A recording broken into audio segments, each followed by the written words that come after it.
नमस्कार दोस्तों, Indian haunted stories में आप सभी का एक बार फिर से स्वागत है। आज की कहानी जो है पोरबंदर चौपाटी पर घूमते खूंखार खविस का आतंक की कहानी है। मेरा नाम संदीप है, मैं एक नेवल ऑफिसर हूँ। करीब 2 साल पहले की बात है, एक प्राइवेट सेमिनार अटेंड करने के लिए मैं अपनी पत्नी रूबी के साथ पोरबंदर गया था।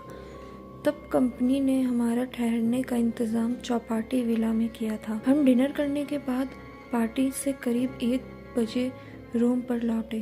उसी रात मेरे साथ दिल दहलाने वाला हादसा हुआ था। यकीन मानिए, उस समुंदर किनारे बने व्हील गेस्ट हाउस पर मौत का आतंक। दरअसल मुझको खिड़की के समंदर किनारे कुछ हलचल दिखी।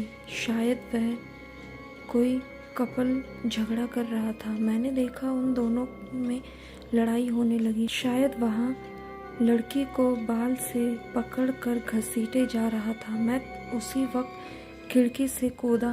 कुछ ही देर में मैं उनके करीब जा पहुंचा।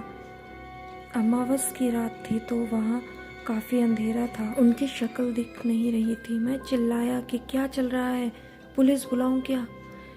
तब उन दोनों में से किसी ने जवाब नहीं दिया, लेकिन कुछ देर बाद मुझे महसूस हुआ कि उधर खड़ा मर्द घुर्रा रहा था और साथ खड़ी लड़की बस चटपटा रही थी, चूँकि उस आदमी ने उसका सिर और बाल दबोच रखे थे।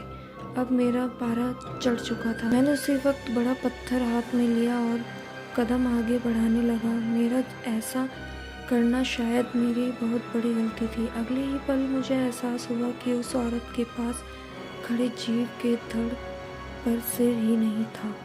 वह एहसास रोंगटे खड़े कर देने वाला था। मैंने उसी वक्त पत्थर उसके पैरों की ओर फेंका। तभी अगले ही पल उसने अपने पैरों से रेत उड़ाना शुरू किया। मैं आंखें भीजता उधर से भागा और दौड़कर हमारे विला की खिड़की के पास पहुंच गया। मैंने रूम के अंदर जाकर रूबी को पूरी बात बताई। हम दोनों सदमे से कांप रहे थे।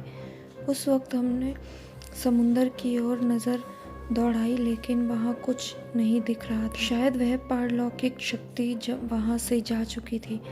उसके जकड़ में थी उस महिला का भी कुछ पता नहीं चला। हम करीब 3 बजे तक सोने की कोशिश करने लगे। मुझे पक्का याद था कि कमरे की लाइट चालू रखी थी। तभी मुझे महसूस हुआ कि रूबी मेरे पीठ पर हाथ सहला रही थी। उसका हाथ काफ़ी गर्म था। उस वक्त मैंने अजीब सी गंध का एहसास किया। मेरी आंख झटके से खुली तो कमरे में घूप अंधेरा था। मैंने फौरन मुड़कर बिस्तर पर देखा तो मेरी रूह कांप गई। वहाँ कोई भी नहीं था। तभी मेरी नज़र टीवी के पास गई। वहाँ रूबी गुमसुम खड़ी थी। मैं उठकर उसके पास जाने लगा, लेकिन पता नहीं क्यों वैसा मुझसे हो नहीं पा रहा था। मैं लेटे लेटे ही चीखा। तभी मैंने एक भयानक मंजर देखा। रूबी के पास पर्दे के पीछे वही बिना सिर बाल धड़ खड़ा था। उसका पंजा रूबी के सिर पर था।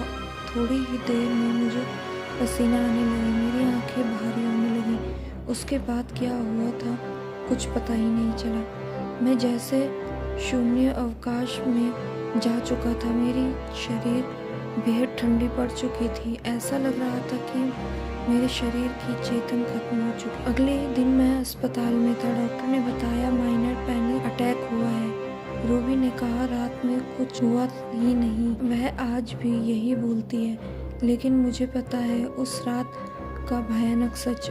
इस घटना के बाद हम कभी पोरबंदर नहीं गए। मेरे पहचान वाले कुछ लोग बताते हैं कि उस विला के सामने समुंदर किनारे कई लोगों ने पारलौकिक अनुभव होने की बात कही है। शायद वह जगह खवीसों का डेरा बन चुकी है। आज की वीडियो आपको मेरी कैसी लगी कमेंट करके ज़रूर बताएं। वीडियो पसंद आए तो लाइक ज़रूर करें और मेरे चैनल को सब्सक्राइब करना ना भूलें। धन्यवाद।